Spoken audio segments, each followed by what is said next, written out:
Hey, this is Stephen Platinum with Platinum versus Raw from July 20th, 2020. How was the show? Oh man, I, last week's was a historical low in viewership, and this week's seemed like an attempt to sort of move things in a certain direction. I didn't say positive direction necessarily. Um, a number of signs that you're in trouble.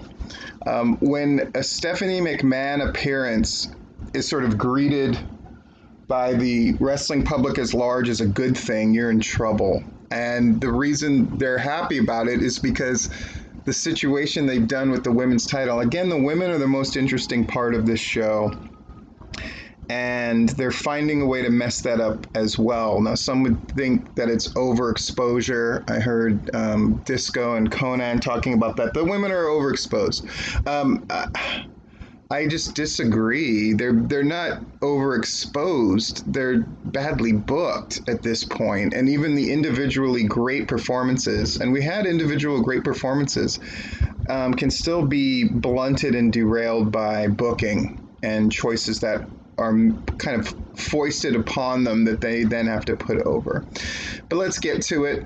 So we open with the eye for an eye match clips. Again, apparently they went back on what they were really going to do, and then Rey Mysterio is going to sign, so now the eye damage isn't as bad. It reminds me of, when Fritz von Erich had faked that heart attack, and depending on how the ratings were going, his condition would get better or worse. And apparently, Rey Mysterio signing or not signing, it was determined how bad the eye damage was. It's weird that they went with the tasteful decision to not show the eye hanging out of the socket. Apparently, there was shots of that they decided not to go with. But again, booking the thing the way you do and then not going all the way, it just seems really bizarre, just really strange. Let's see. So we got Tom Phillips, Samoa Joe, and Byron Saxton. It is not a commentary team that I despise. I think they do a really good job. Of course, I'm a big Samoa Joe fan in general. And we got Seth Rollins and Murphy to the ring. We're talking about eye for an eye, of course.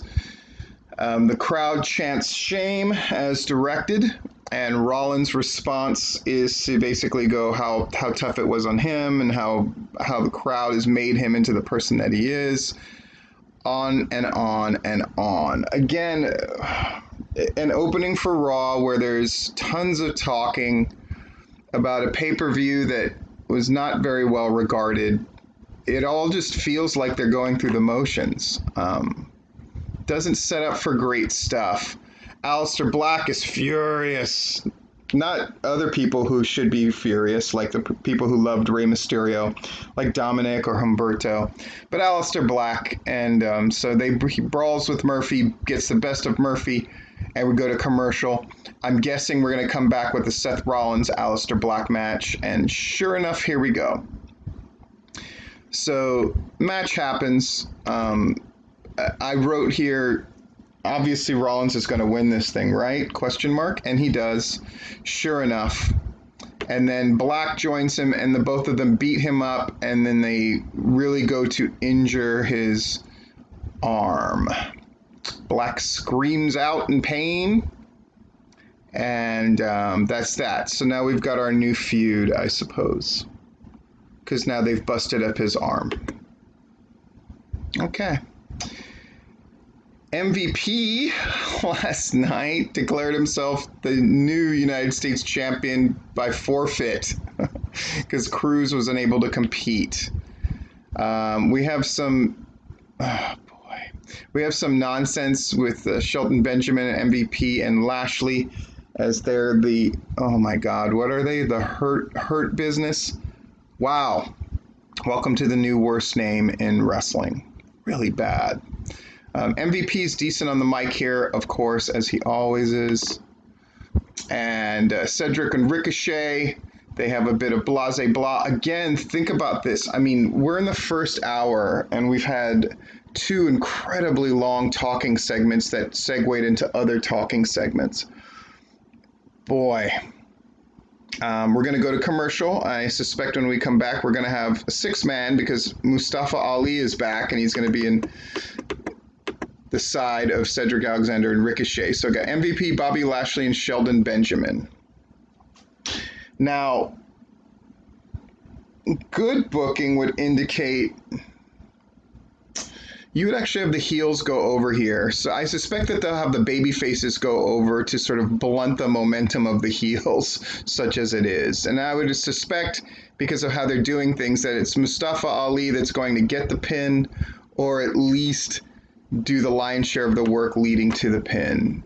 And we go into the match, and I take a look at my notes, and yep, Ali wins, beating MVP, who's the guy that they're billing as to be the justifiable U.S. champion.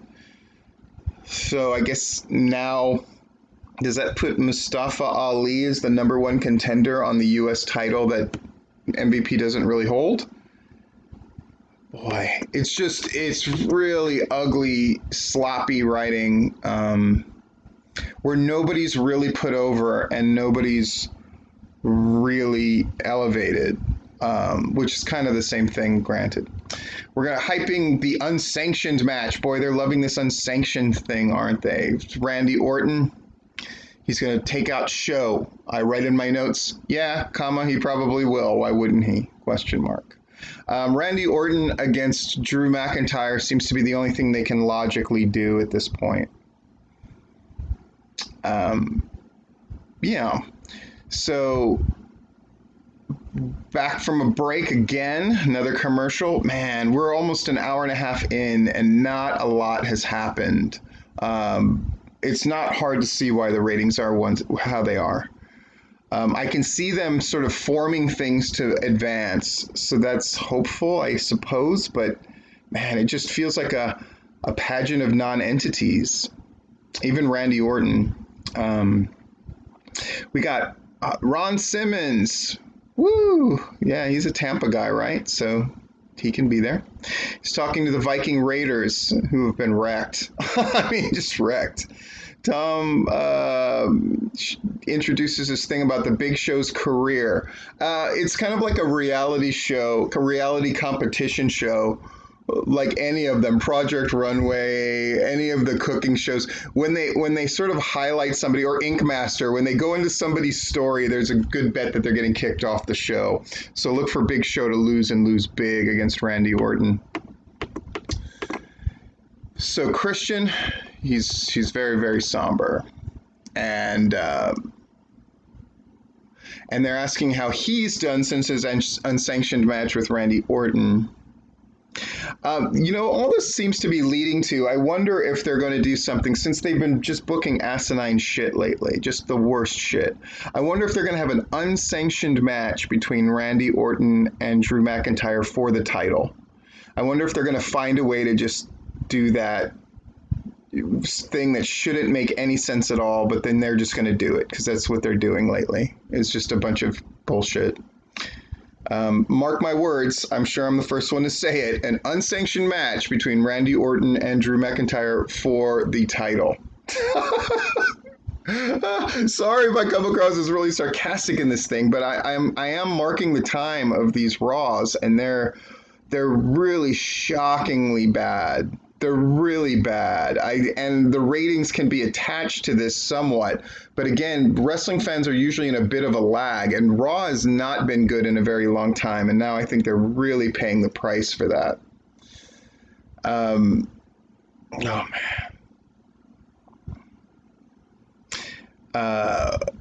Christian can't wait to watch Big Show destroy Orton, he says.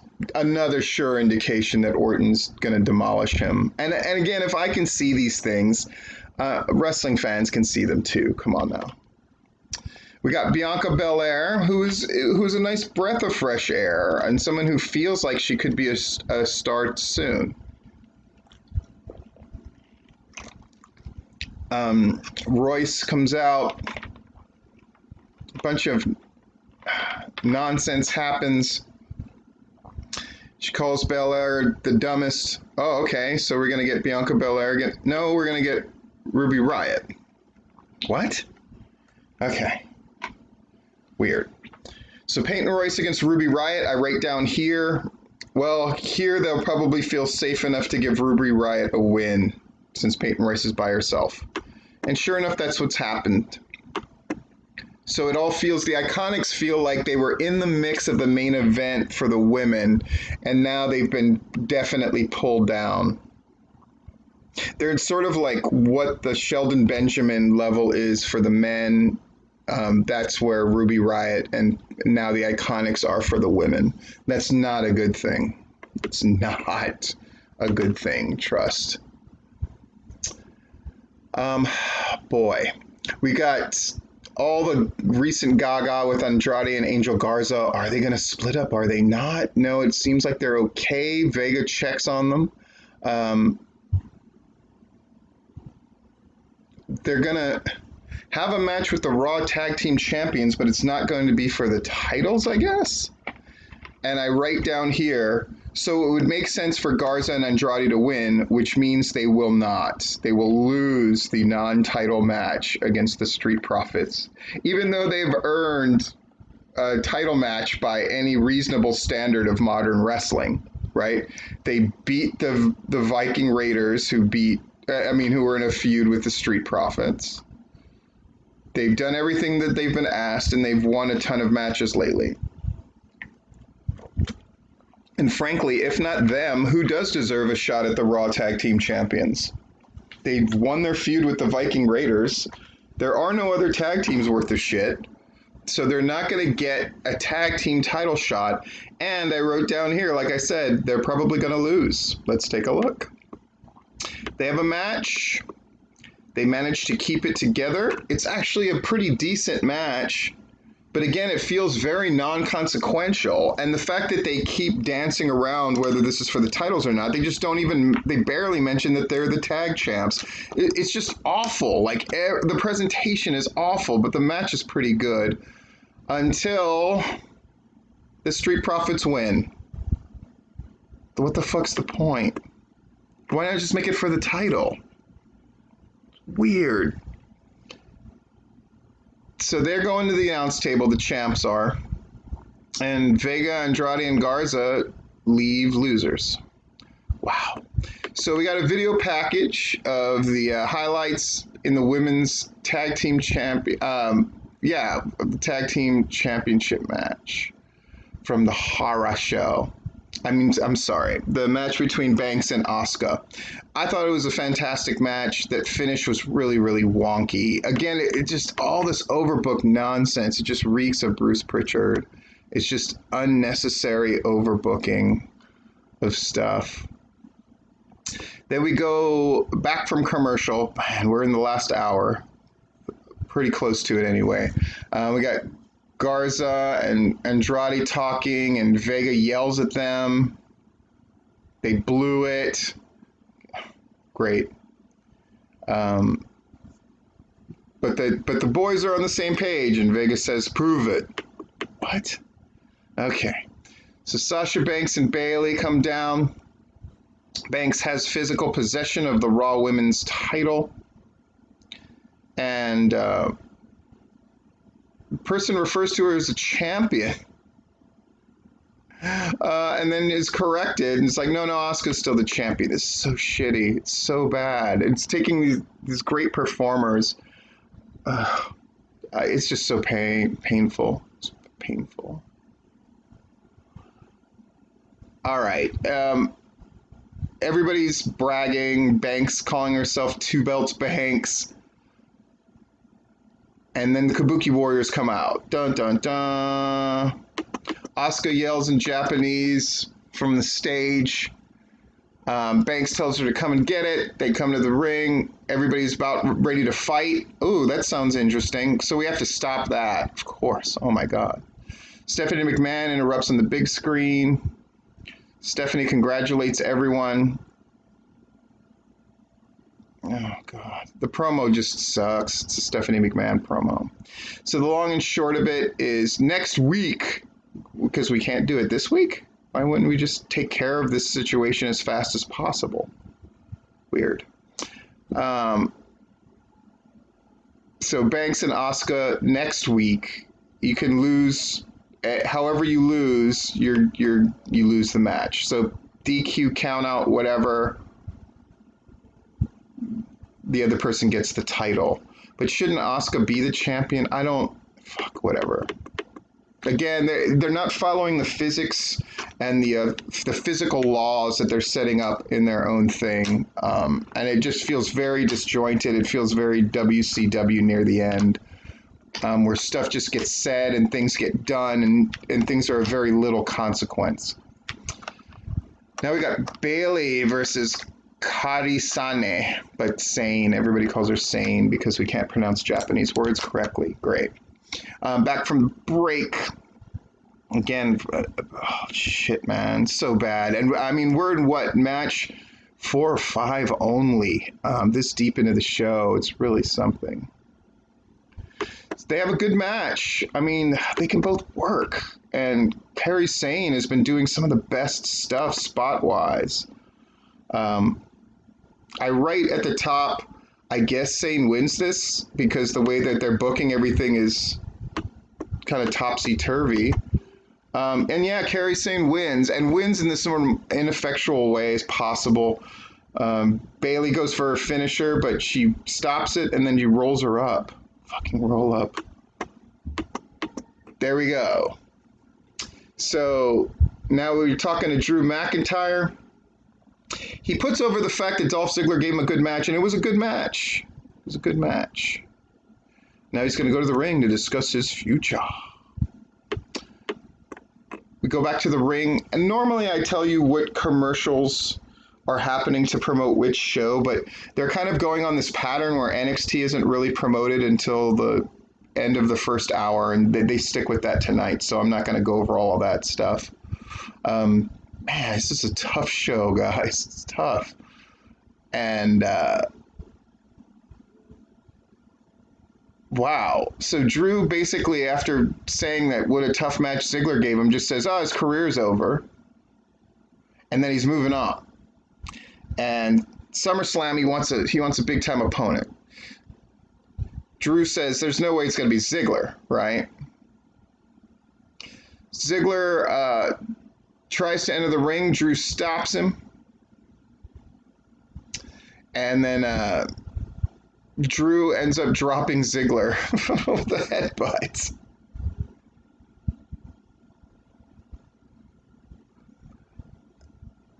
Drew says he'll take a Ziggler says he'll to have a match with Drew anytime, any place. Drew can name the stipulation. Somebody yells eye for an eye, which makes me laugh. The crowd. Boy, I'm sorry. It's just so tough, man. Okay, now we're going in the unsanctioned match. Big Show's talking about it. Another sure sign he's going to get demolished.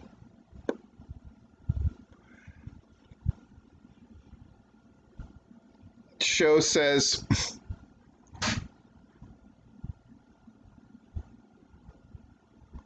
God, it's just so bad, guys.